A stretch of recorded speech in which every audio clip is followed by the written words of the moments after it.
ஹே guys, எல்லாருக்கும் வணக்கம். Welcome back to my channel. இன்றைக்கான வீடியோ பார்த்தீங்கன்னா எல்லா ஸ்கின் டைப்புமே சூட் ஆகிற மாதிரியான ஒரு ரெமடி தான் உங்களோட ஷேர் பண்ணிக்க போகிறேன்.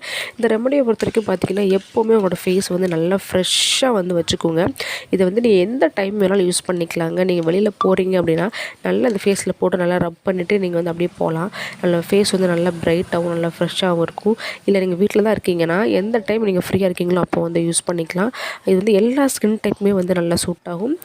வாங்க இப்போ நம்ம வீடியோக்குள்ளே போயிடலாம். இதுக்கு தேவையான பொருட்கள் பார்த்திங்கன்னா தக்காளி அண்டு வெள்ளரிக்காய். நான் ஆல்ரெடி சொன்ன மாதிரி இப்போ சம்மர் டைமில் எல்லார் வீட்லேயுமே பார்த்திங்கன்னா வெள்ளரிக்காய் இருக்கும். அதே மாதிரி தக்காளி வந்து நம்மளோட கிச்சனில் இருக்கக்கூடிய ஒரு பொருள் தான்.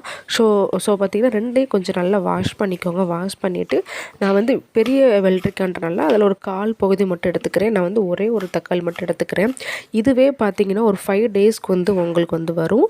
ஸோ அதனால் பார்த்திங்கன்னா மொத்தமாக பண்ணி வைக்காமல் ஒரு 1 வீக் ஒன்ஸ் வந்து இந்த மாதிரி பண்ணிக்கலாம். தக்காளி வந்து கொஞ்சம் கட் பண்ணி வந்து நான் போட்டுக்கிறேன். நீங்கள் வந்து வெள்ளரிக்காயில் தோல் எடுக்கணும்னா எடுத்துக்கலாம், இல்லை நீங்கள் அப்படியே போனால் கூட போட்டுக்கலாம். நான் வந்து அப்படியே தான் போட்டுக்கிறேங்க. ஒரு கால் சைஸ் மட்டும் போட்டுக்கிறேன். உங்கள்கிட்ட குட்டி வெள்ளரிக்காய் இருந்தது அப்படின்னா அது வந்து ஃபுல்லாக வந்து போட்டுக்கோங்க. இப்போது வெள்ளரிக்காய் அண்டு தக்காளி ஃபுல்லாக கட் பண்ணி நான் வந்து ஜாரில் போட்டிருக்கேன். உங்கள்கிட்ட வெள்ளரிக்காய் இல்லைனா நீங்கள் தக்காளி மட்டும் யூஸ் பண்ணிக்கலாம். இன்னும் கூட கொஞ்சம் தக்காளி சேர்த்துக்கோங்க. இப்போ வந்து நல்லா வந்து அரைச்சி வந்து எடுத்துகிட்டு வந்துடலாம். இப்போ பார்த்தீங்கன்னா நல்லா வெளுதாக வந்து நான் வந்து அரைச்சி எடுத்துட்டேன். இதை வந்து ஒரு வடிகட்டிலையோ இல்லைனா ஒரு ஒயிட் கிளாத்லேயோ போட்டு நல்லா வந்து அந்த சார் மட்டும் தனியாக வந்து எடுத்துக்கோங்க. சப்போஸ் உங்களுக்கு வேண்டாம், நீங்கள் வடிகட்ட வேண்டாம்னா நீங்கள் அப்படியே கூட யூஸ் பண்ணிக்கலாங்க. நான் வந்து வடிகட்டி வந்து எடுத்துக்கிறேன். நம்ம வெள்ளரிக்காய் சேர்த்துருக்கனால பார்த்திங்கன்னா அதில் வந்து எசன்ஸ் வந்து நல்லா கொஞ்சம் நிறையாவே வந்து இருக்கும். ஸோ பார்த்திங்கன்னா இந்த மாதிரி நல்லா வந்து வடிகட்டிக்கோங்க. இந்த ஜூஸ் பொறுத்த வரைக்கும் பார்த்திங்கன்னா நீங்கள் வந்து இதை அப்படியே கூட குடிக்க கூட செய்யலாம். ஹெல்த்துக்கும் நல்லது, ஃபேஸுக்கும் நல்லது. எப்போயுமே பார்த்திங்கன்னா இந்த சம்மர் டைமில் வெள்ளரிக்காய், தக்காளி இதெல்லாம் ரொம்ப சீப்பாகவே வந்து கிடைக்கும். ஸோ ரெகுலராக நீங்கள் இது வந்து ஜூஸாக கூட இன்டேக்காக வந்து எடுத்துக்கோங்க. ஹெல்த் வைஸும் ரொம்ப நல்லது. அண்ட் ஃபேஸுமே பார்த்திங்கன்னா நல்லா க்ளோ வந்து கொடுக்கும். எந்த அளவுக்கு நம்ம வெளியில் வந்து பேக் போடுறோமோ அந்தளவுக்கு உள்ளுக்குள்ளே இன்டேக் வந்து எடுத்துக்கணும். ஸோ முடிஞ்ச அளவுக்கு இந்த சம்மர் டைமில் நிறையா ஹெல்த்தியான ஃப்ரூட்ஸ்லாம் நல்லா ஜூஸாவோ இல்லை ஃப்ரூட்ஸாவோ நீங்கள் வந்து எடுத்துக்கோங்க. ஃபேஸில் வந்து எந்த பிரச்சனையும் வந்து இருக்காது. முக்கியமாக நமக்கு வந்து இந்த வெயில் டைமில் பார்த்திங்கன்னா ஃபேஸில் வந்து நிறைய வந்து குட்டி குட்டியாக பிம்பிள்ஸ் மாதிரி வரும்.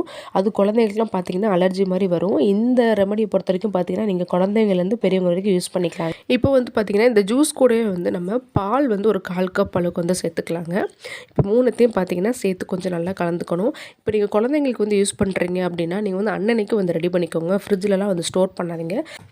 இப்போ வந்து ஜூஸை வந்து நம்ம என்ன பண்ண போகிறோம்னு பார்த்திங்கன்னா நம்ம வந்து அப்படியே வந்து ஃபேஸில் போடுறத விட ஒரு ஐஸ் க்யூப் ட்ரேயில் வந்து ஊற்றி நீங்கள் வந்து ஃப்ரிட்ஜில் ஸ்டோர் பண்ணி வச்சிட்டிங்கன்னா உங்களுக்கு எப்போ ஃப்ரீ டைம் இருக்கோ அந்த டைம் நீங்கள் வந்து எடுத்து வந்து யூஸ் பண்ணிக்கலாம். இந்த ரெமடியை பொறுத்த வரைக்கும் நீங்கள் சொன்னால் நம்ப மாட்டீங்க. ஆனால் ட்ரை பண்ணி பார்த்தா தான் ரிசல்ட் வந்து தெரியும். ஃபேஸ் வந்து நல்லா பிரைட்டாகவும் நல்லா க்ளோவாகவும் இருக்கும். ட்ரை பண்ணி பாருங்கள், நல்ல ரிசல்ட் வந்து கிடைக்கும். ஒரு நாளைக்கு வந்து 2 டைம்ஸ் வந்து யூஸ் பண்ணுங்கள்.